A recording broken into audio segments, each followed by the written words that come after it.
Hot problems. Question number 16.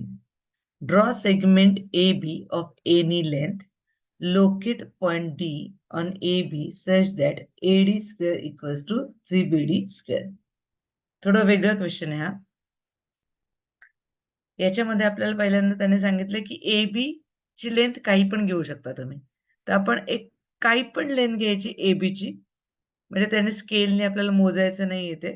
एक AB segment draw करायचा. त्याच्यानंतर आपल्याला बी पासून 45 डिग्रीचा एक अँगल घ्यायचा आणि अँगल ए 30 डिग्री घ्यायचा. म्हणजे angle B 45, angle A 30 degree. मग ते दोन्ही जे रेज आहेत ते इंटरसेक्ट होतील पॉइंट सी मध्ये. मग सी वरून ए बी ला एक परपेंडिक्युलर टाकायचा, CD. CD is perpendicular to A B. तर ही आपल्याला कन्स्ट्रक्शन करायची आहे. आता या कन्स्ट्रक्शन मध्ये आपला जो एडी असणार आहे तो AD square equals to 3BD square असणार आहे. मग असं कशी कन्स्ट्रक्शन आली आपण चेक करू. पहा,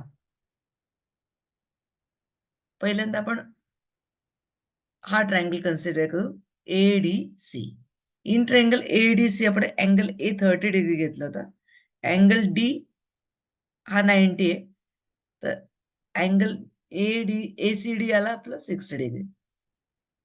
आपल्याला माहिती आहे की in 30, 60, 90 degree triangle, by 30, 60, 90 degree triangle theorem, side opposite to 60 degree, AD equals to root 3 upon 2 times hypotenuse. Hypotenuse काय? AC. And side opposite to 30 degree is half of hypotenuse. म्हणजे CD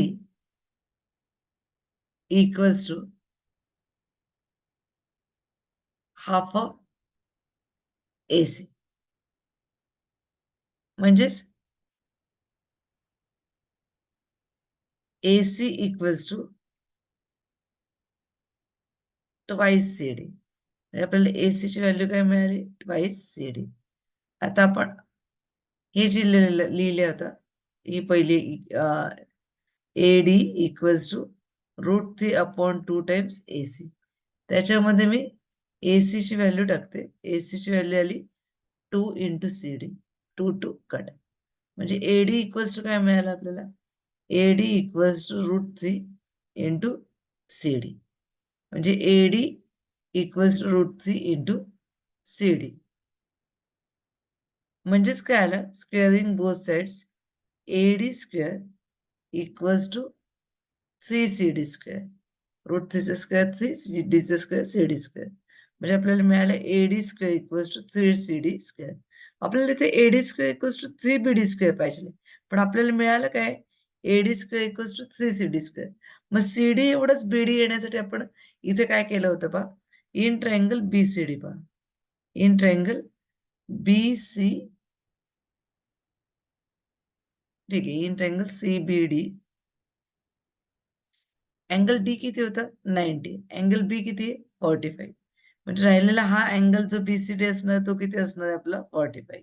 म्हणजे हा 45, 45, 90 डिग्री ट्रायंगल झाला. आणि 45, 45, 90 degree triangle मध्ये असल्यामुळं आपल्याला बीडी equals to काय मिळालं? सीडी. म्हणजे सीडी आणि बीडी हे दोन वेगळे आहेत का? नाही. मग काय आलं? AD square equals to 3. CD म्हणजेच बीडी. या ट्रायंगल प्रमाणे CD equals to BD. CD ला रिप्लेस करू आपण बीडी. म्हणजे AD square equals to 3BD square. आणि आपल्याला तेच पाहिजे होतं. ओके, एकदा आपण पुन्हा रिवाइज करू. हे पहा, triangle AB, take AB of any length, take angle A as 30 degree, angle B as 40 degree, draw perpendicular to segment AB through point C. That is CD is perpendicular to AB. Now in triangle CDA, angle A equals to 30 degree, angle CDA equals to 90. Therefore, remaining angle of triangle, that is angle ACD equals to 60 degree. AD is the side opposite to 60 degree. Therefore, AD is equal to root 3 upon 2 times hypotenuse means root 3 upon 2 into AC. CD is the side opposite to 30 degree. Therefore, CD is equals to half of AC. That is AC equals to twice CD.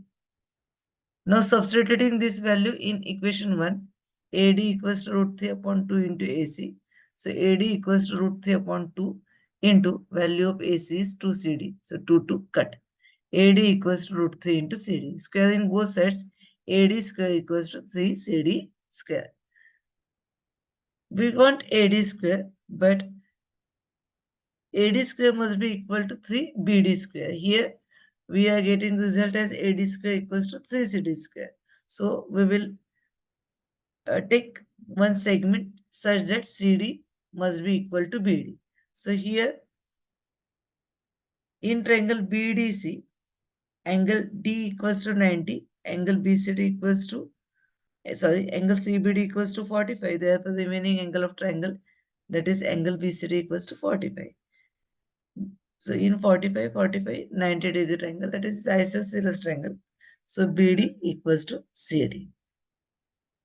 So here we have got result as AD square equals to 3 CD square.